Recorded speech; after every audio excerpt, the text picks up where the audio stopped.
A veces, el peligro no se esconde en los bosques oscuros, ni en las bestias salvajes, sino en una sonrisa demasiado amable, y en las promesas que hacemos creyendo que el sacrificio propio traerá la felicidad ajena.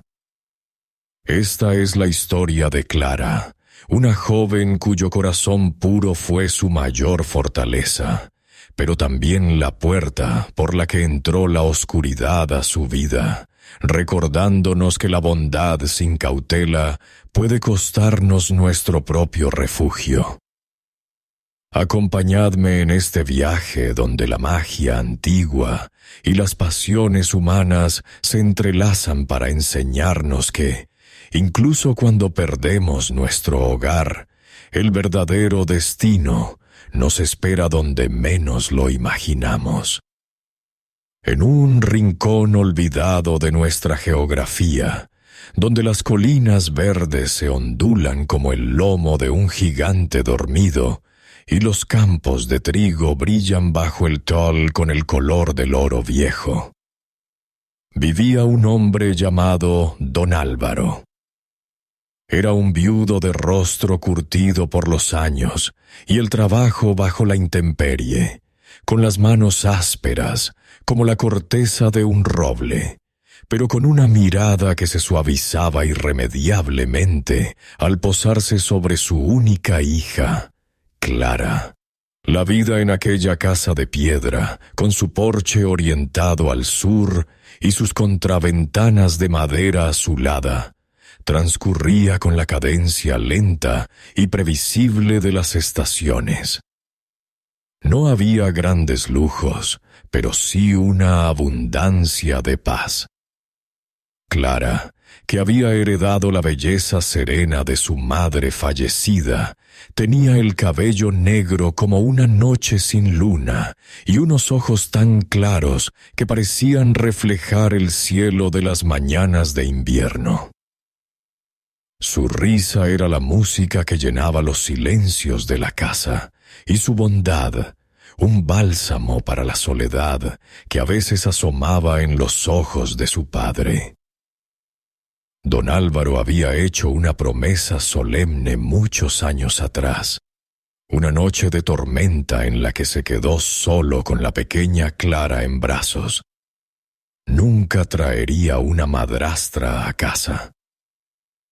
«No quiero que mi Clara sufra», se repetía cada noche, sentado en su mecedora, mientras el humo de su pipa se mezclaba con el aroma a tierra mojada y jazmín. Pero la tranquilidad, como la niebla al amanecer, es a menudo efímera. Cerca de allí, en una casa más modesta donde las sombras parecían alargarse más de la cuenta, vivía doña Inés. Era una viuda de inteligencia afilada y ambición insaciable, madre de 2 hijas, Leonor y Beatriz, que eran el vivo reflejo de su crianza, altivas, caprichosas y con el corazón endurecido por la envidia. Doña Inés miraba las tierras fértiles de don Álvaro, no con admiración, sino con codicia. No veía un hogar, sino una oportunidad de ascenso social. Sabía que el viudo era un muro infranqueable si intentaba seducirlo directamente, así que, con la paciencia de una araña tejiendo su red, decidió atacar por el flanco más vulnerable. La bondad de Clara. Comenzó con visitas que parecían casuales.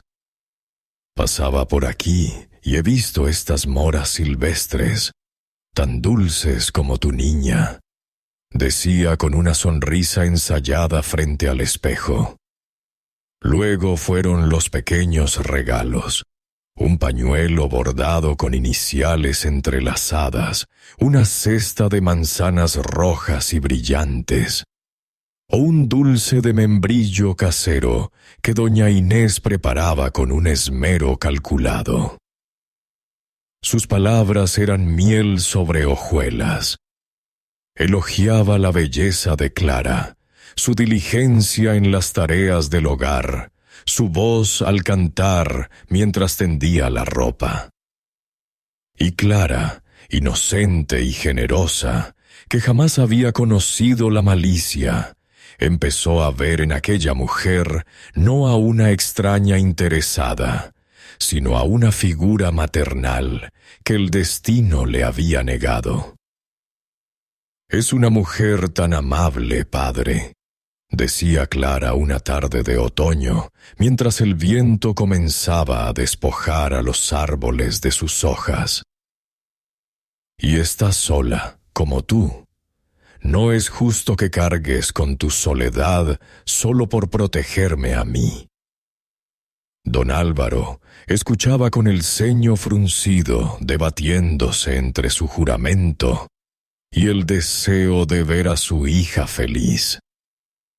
La insistencia suave de Clara, nacida de un amor desinteresado, fue erosionando su resistencia como el agua labra la piedra. «Padre, piensa en lo hermoso que sería tener una familia grande.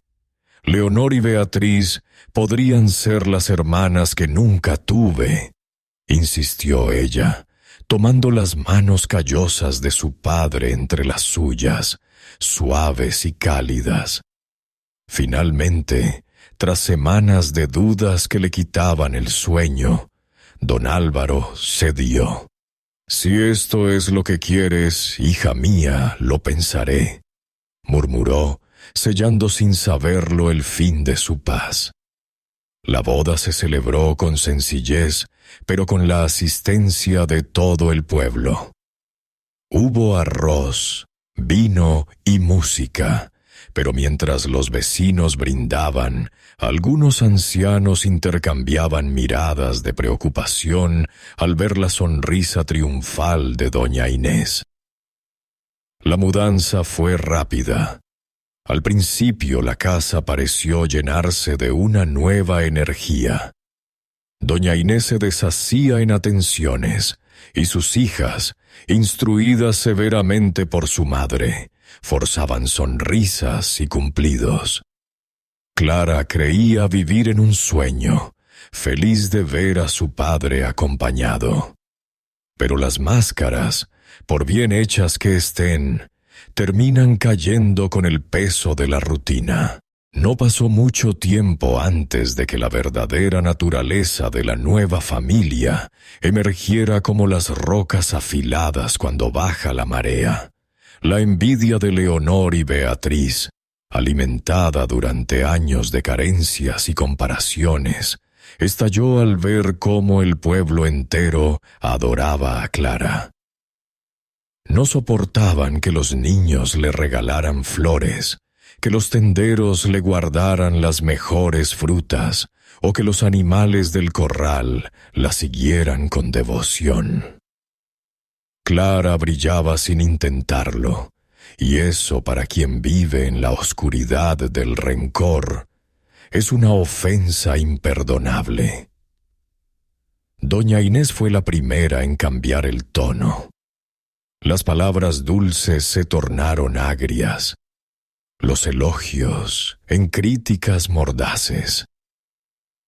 «Clara, esa chimenea está llena de hollín. ¿Es que no sabes limpiar?», decía, pasando un dedo enguantado por la repisa.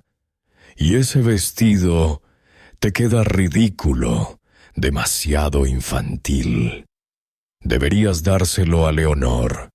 Ella tiene el porte para lucirlo». Día tras día, las humillaciones se volvieron el pan de cada mesa. Leonor, con su lengua viperina, se burlaba de los cantos de Clara. Beatriz, más silenciosa pero igual de cruel, deshacía en secreto las labores de costura que Clara había terminado para que tuviera que repetirlas. Don Álvaro intentaba mediar, buscando un equilibrio imposible, tratando a las tres muchachas con igual cariño para no despertar más iras. Pero su justicia solo avivaba el fuego del odio en las hermanastras, que no querían igualdad, sino superioridad. La casa, antes refugio de risas y luz, se transformó en una prisión de silencios tensos y miradas que cortaban como cuchillos. Clara se fue marchitando.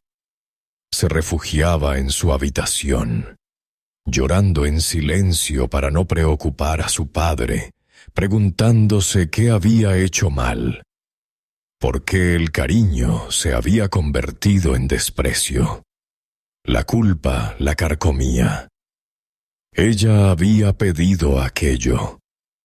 Ella había invitado al lobo a entrar. Una noche de invierno, cuando el viento aullaba golpeando las ventanas como si quisiera advertirles de algo, Clara tomó una decisión. No podía seguir viendo cómo la tristeza envejecía a su padre, ni soportar un día más el veneno de sus hermanastras. Recordó entonces a su tía Elvira, la hermana olvidada de su madre, una mujer misteriosa que vivía en una cabaña en los lindes del bosque, a quien el pueblo llamaba bruja, por su conocimiento de las hierbas antiguas y su mirada capaz de desnudar el alma. A la mañana siguiente, con los ojos hinchados pero la voz firme, Clara abordó a don Álvaro en el establo. «Padre, debo irme», dijo, y cada palabra le costaba un mundo. «Quiero ir a vivir con la tía Elvira». Don Álvaro sintió como si una mano helada le estrujara el corazón. «¿Por qué, hija mía? ¿Es que ya no me quieres? ¿Es por ellas?», preguntó, con la angustia temblando en su voz. «No, padre. Es porque creo que estaré mejor allí. Necesito aire».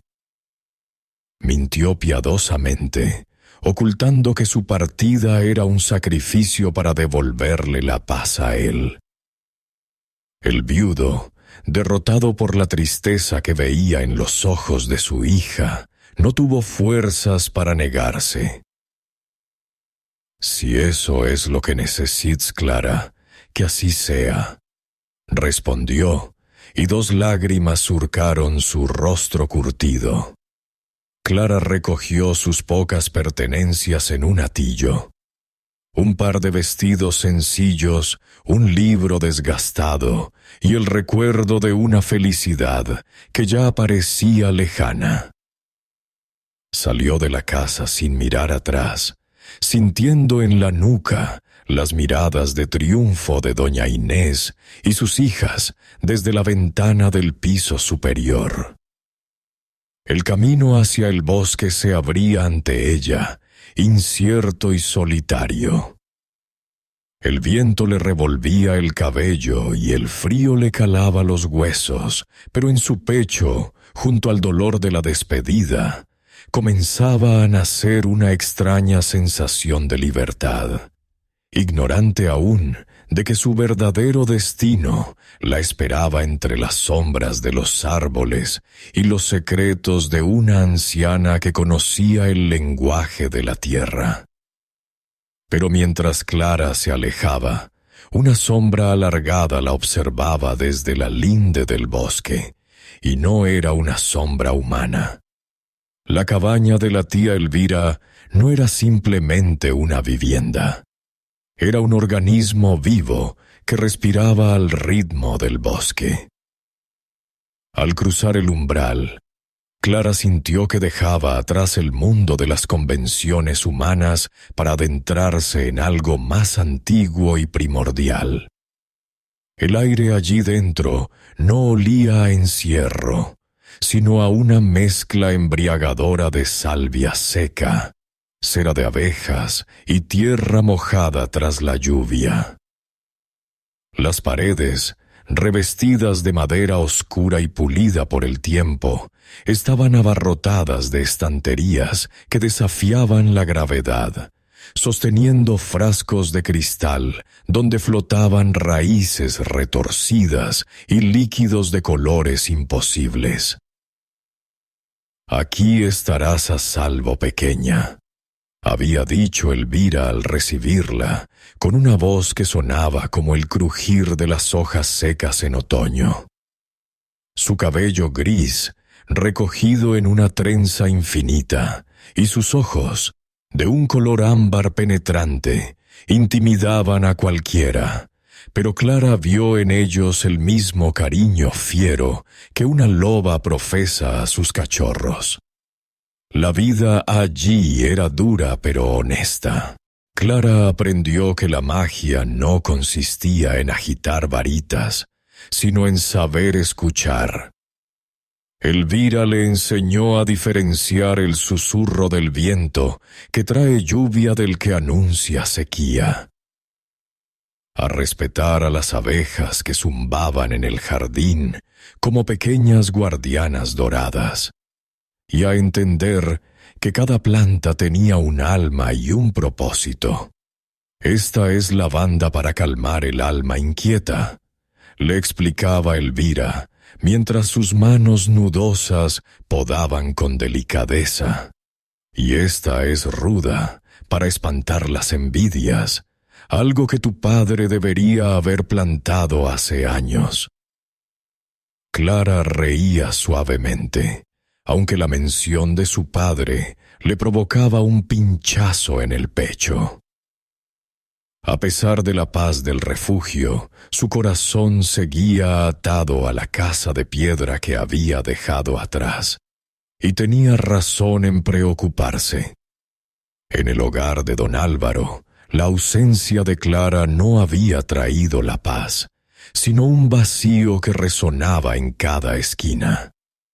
Doña Inés y sus hijas, lejos de estar satisfechas, se sentían frustradas. Sin Clara allí para ser el blanco de sus desprecios, la ponzoña que llevaban dentro empezaba a volverse contra ellas mismas y, peor aún, contra el pobre don Álvaro. El hombre vagaba por sus tierras como un espectro, buscando excusas para escapar de las miradas acusadoras de su nueva esposa y visitar a escondidas la cabaña del bosque, llevando quesos, pan y, sobre todo, su arrepentimiento silencioso. Fue en una de esas visitas furtivas, bajo un cielo plomizo que amenazaba tormenta, cuando don Álvaro anunció su viaje. «Iré a la feria del pueblo grande, hija», dijo, retorciendo su sombrero entre las manos con nerviosismo. «Es la feria de San Miguel. Vienen mercaderes del sur. ¿Qué quieres que te traiga? Pídeme lo que sea. Sedas, joyas, libros nuevos». Clara lo miró con ternura. Sabía que su padre intentaba comprar su perdón, o quizás aliviar su propia culpa con regalos materiales. Pero antes de que pudiera responder, la voz de la tía Elvira resonó en su mente, un consejo susurrado la noche anterior frente al fuego.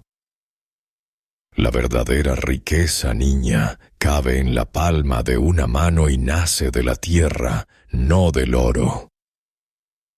«Padre», dijo Clara, posando una mano sobre el brazo tembloroso del hombre, «no necesito lujos.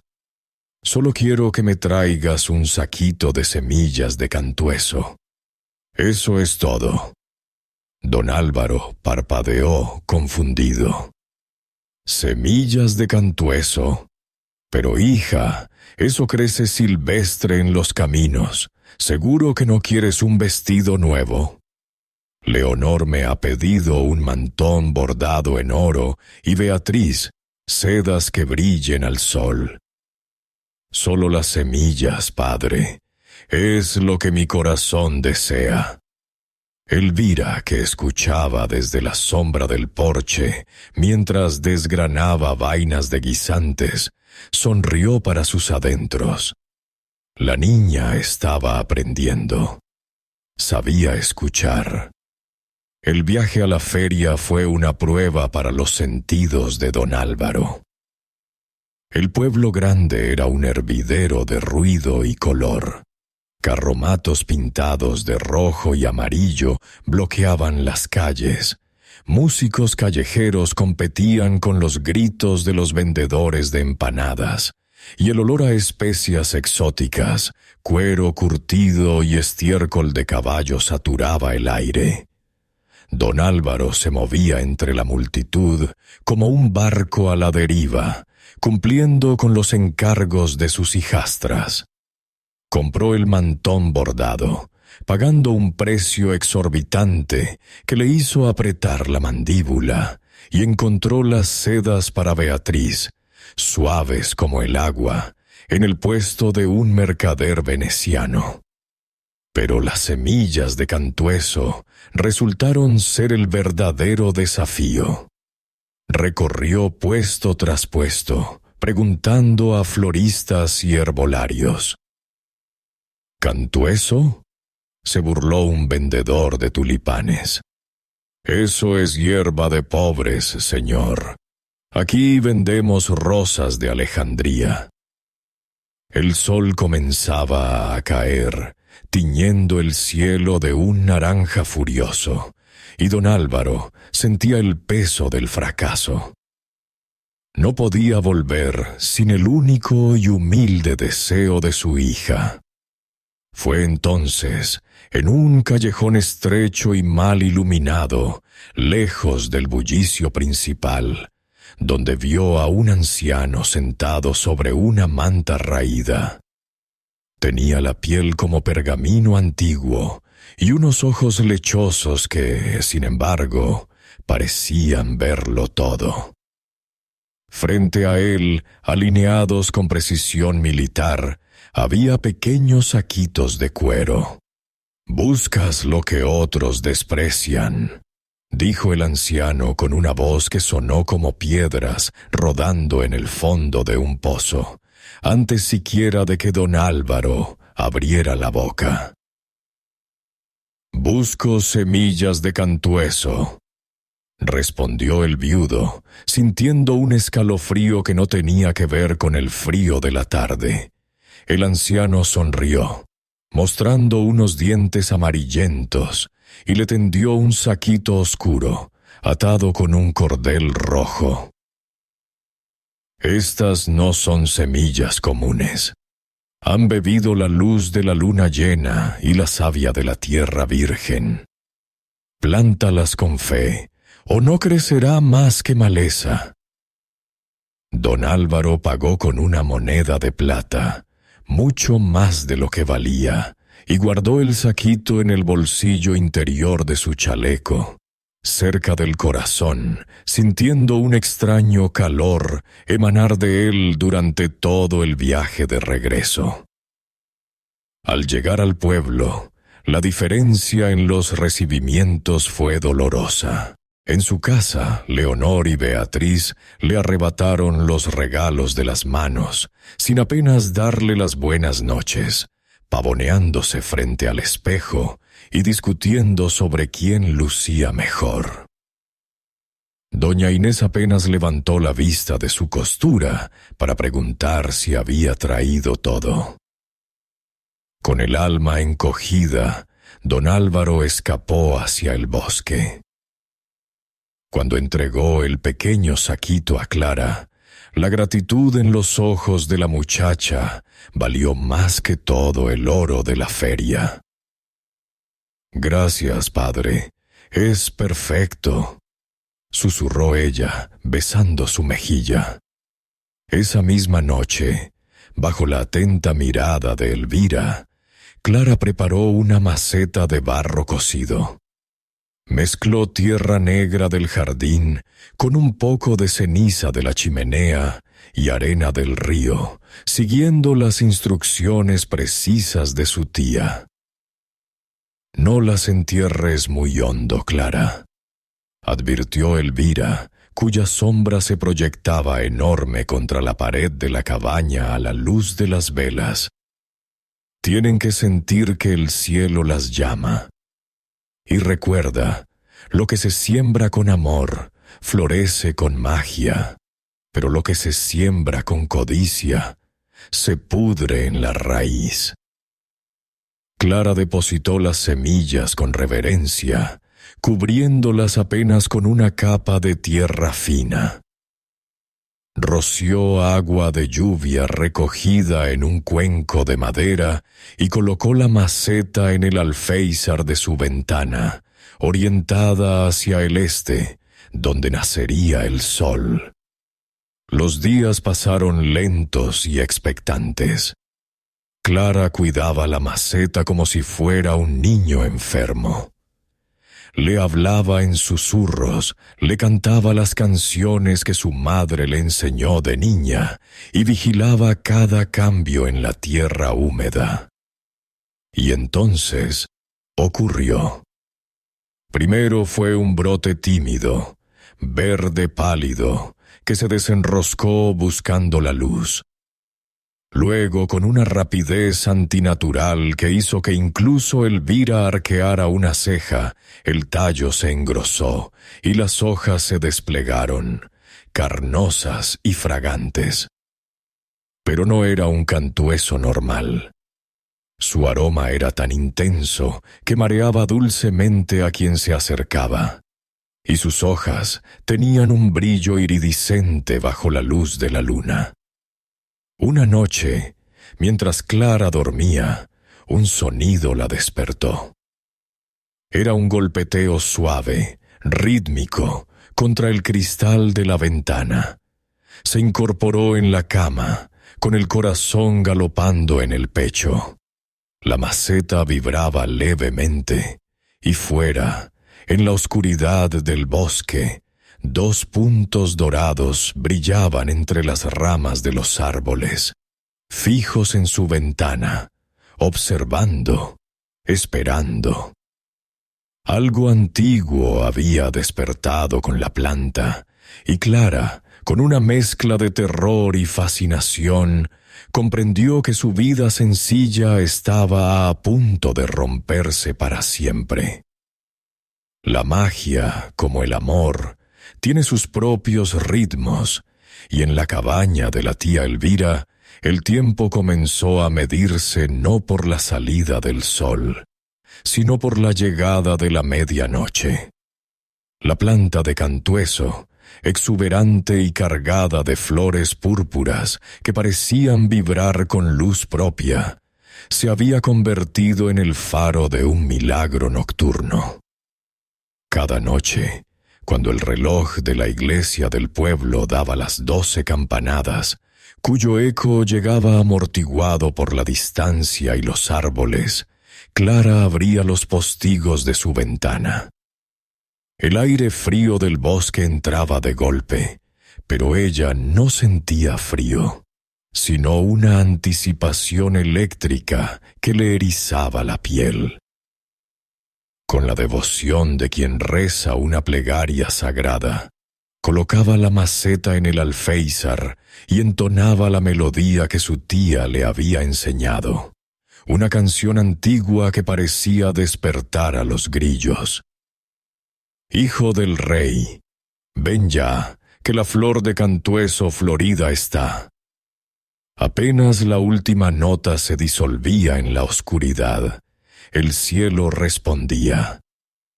Un silbido de aire cortado anunciaba su llegada. Un pájaro majestuoso, de plumaje negro como el carbón y dorado como el fuego, descendía en picado. No era un ave de estas tierras.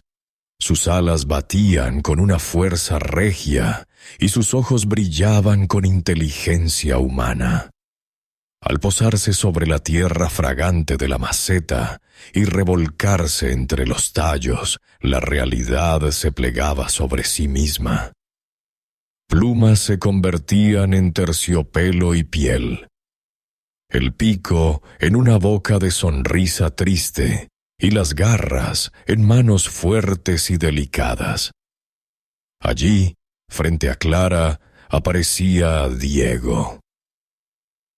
«Me has liberado una noche más», decía él, con la voz ronca por el desuso del día, besando la mano de Clara como si fuera la reliquia más preciada. Las horas que seguían eran un refugio para ambos.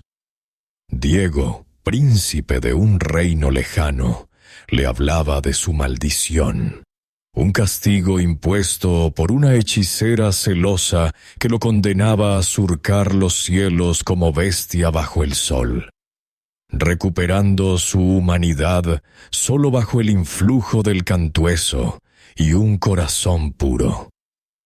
Clara, a su vez, le contaba sobre la sencillez de su vida, sus miedos y esperanzas. Se enamoraron no como en los cuentos de hadas, con estridencias y bailes, sino con la intimidad de dos náufragos que encuentran tierra firme en el otro. Antes del amanecer, cuando el cielo empezaba a teñirse de gris, Diego debía partir. La transformación era dolorosa de ver. El hombre se encogía, los huesos crujían y las plumas volvían a brotar.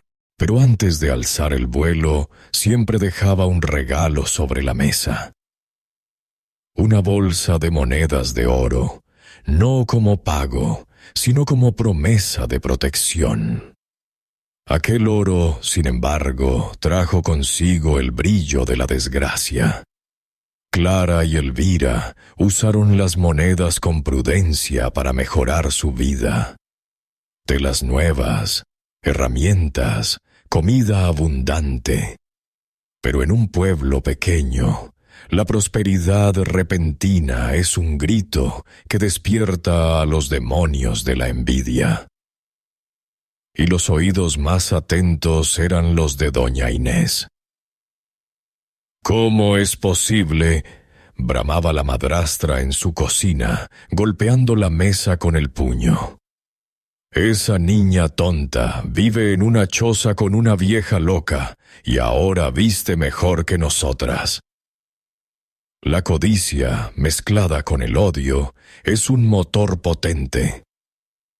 Doña Inés envió a Leonor, su hija mayor, con instrucciones precisas, descubrir el secreto.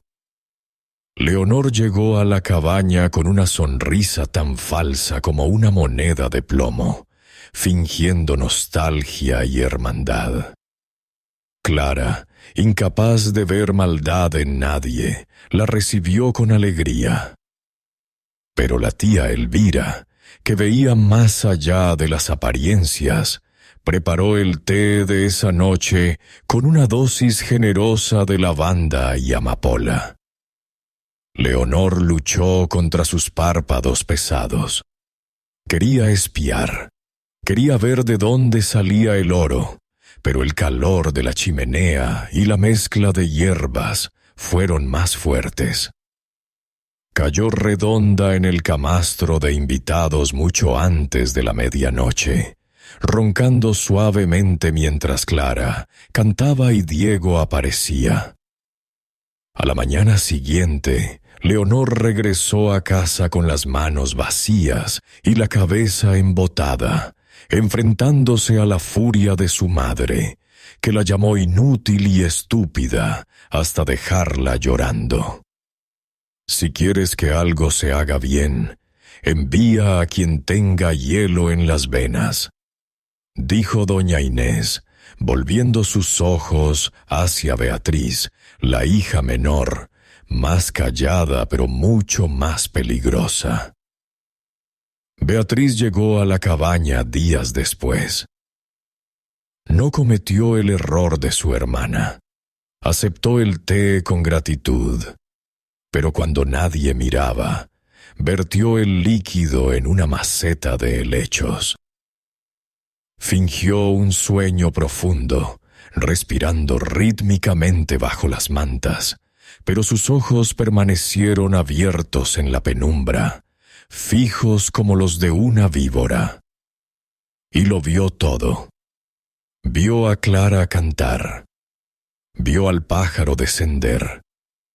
Vio la transformación mágica que le heló la sangre y le encendió la codicia. Escuchó las risas, vio el amor en sus miradas y, sobre todo, vio la bolsa de oro que el príncipe dejó al partir. Beatriz esperó al amanecer. Se despidió con una frialdad calculada y corrió de vuelta a casa. El relato de Beatriz encendió una llama oscura en doña Inés. No le importaba el romance ni la maldición.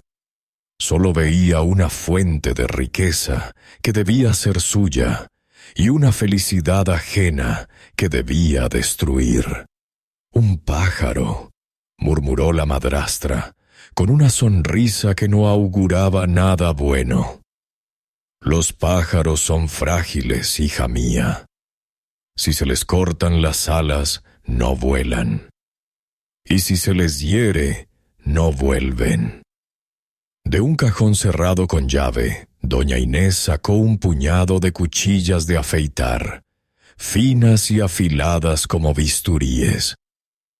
El metal brillaba con una luz maligna. «Vuelve hoy mismo», ordenó a Beatriz. «Inventa una excusa. Entierra esto en la tierra de la maceta, con el filo hacia arriba. Cuando esa bestia se revuelque esta noche, encontrará su final». Beatriz obedeció sin titubear. Regresó a la cabaña esa tarde, jadeando, fingiendo haber perdido un pendiente de gran valor sentimental. Clara, siempre solícita, le permitió buscar. Mientras Clara y Elvira revisaban el sendero exterior, Beatriz se quedó sola en la habitación. Con manos rápidas y precisas, clavó las cuchillas entre los tallos del cantueso, ocultando el acero mortal bajo la tierra negra y las flores fragantes.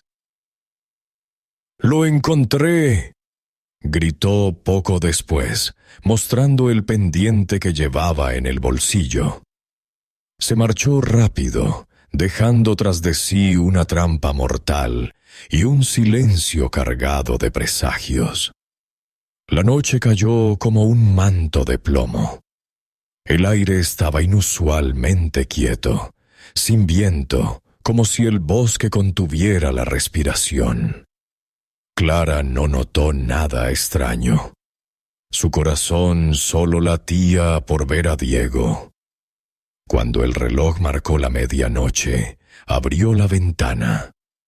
La luna llena iluminaba la maceta, haciendo brillar las flores, pero ocultando el brillo metálico que aguardaba entre las raíces. «Hijo del rey, ven ya, que la flor de cantueso florida está», cantó Clara, y su voz tembló ligeramente, sin saber por qué.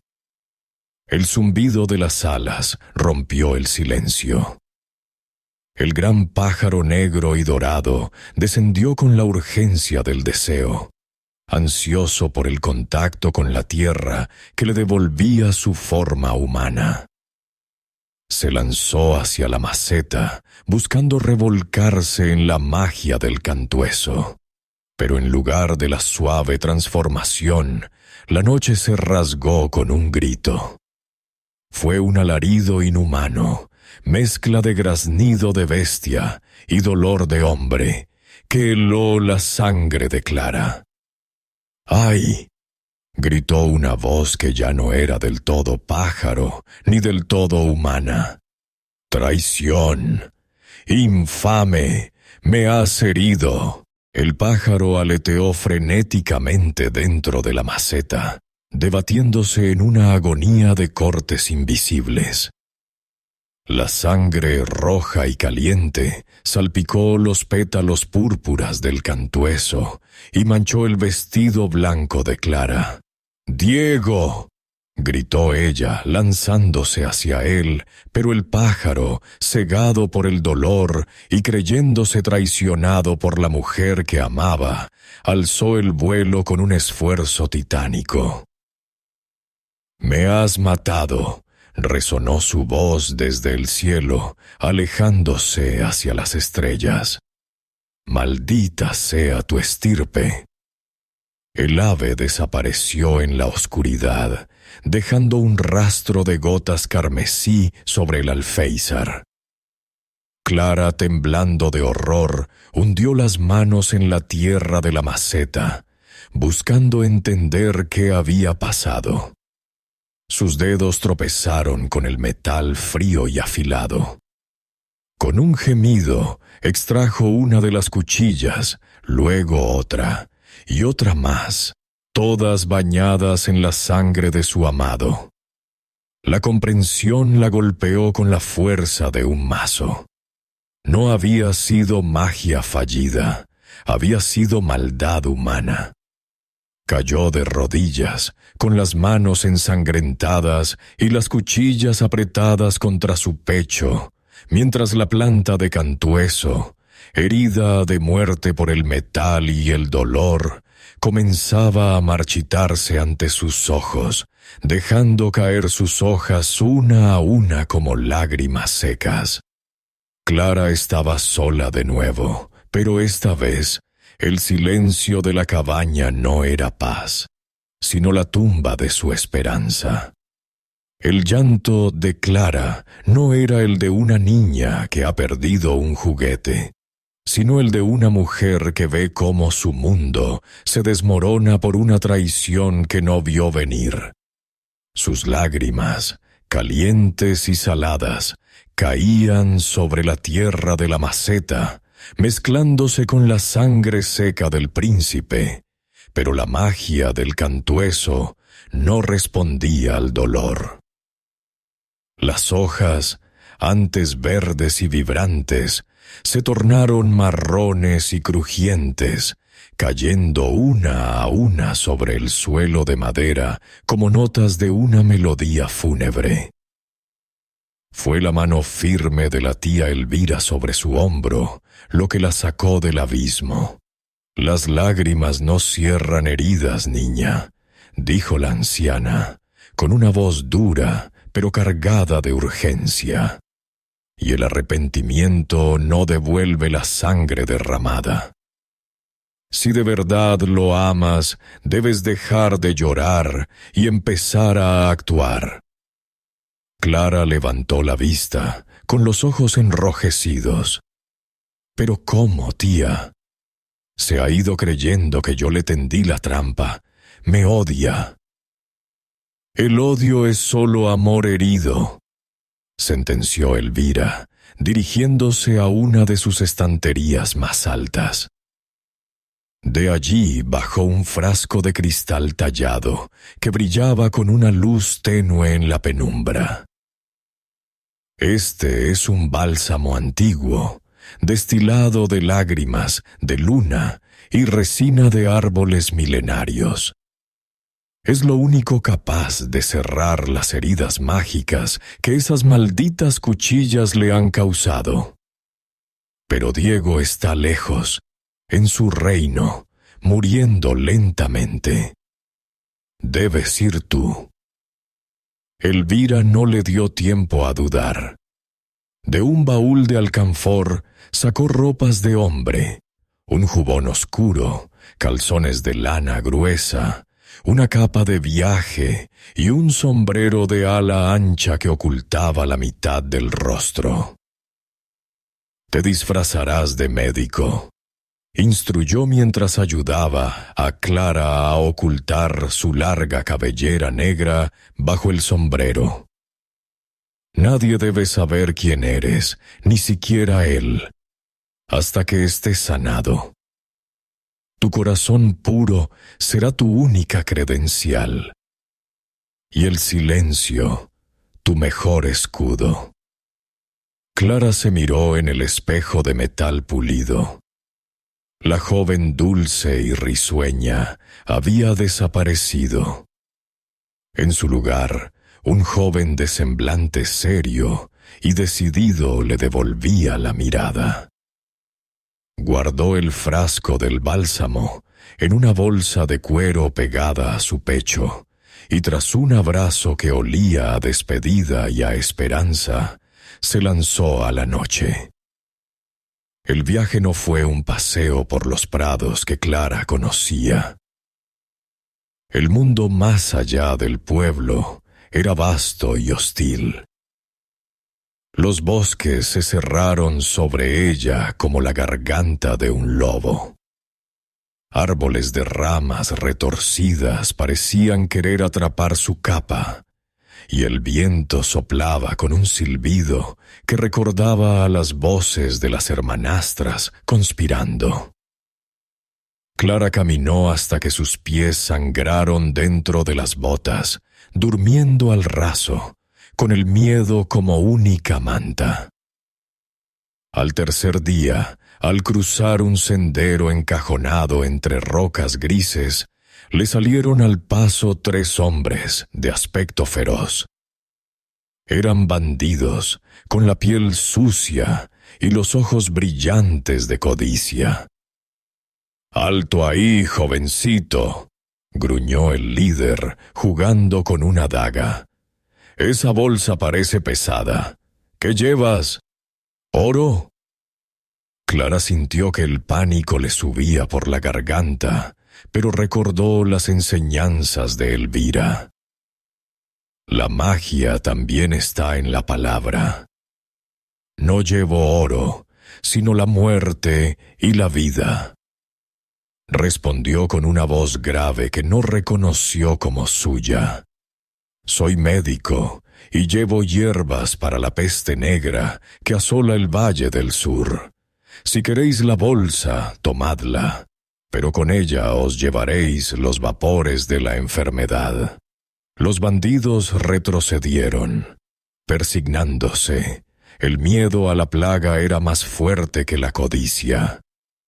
«¡Largo de aquí, pájaro de mal agüero!», gritaron dejándola pasar. Clara contuvo el aliento hasta que estuvo lejos, temblando, pero viva. Más adelante, el desafío fue el agua. Un río crecido por las lluvias de otoño rugía furioso, llevándose troncos y piedras. No había puente, solo un viejo barquero que miraba el agua con desgana. «No cruzo con esta corriente», dijo el hombre, escupiendo al suelo, «ni por todo el oro del rey». «No tengo oro», dijo Clara, desesperada, «pero tengo una canción que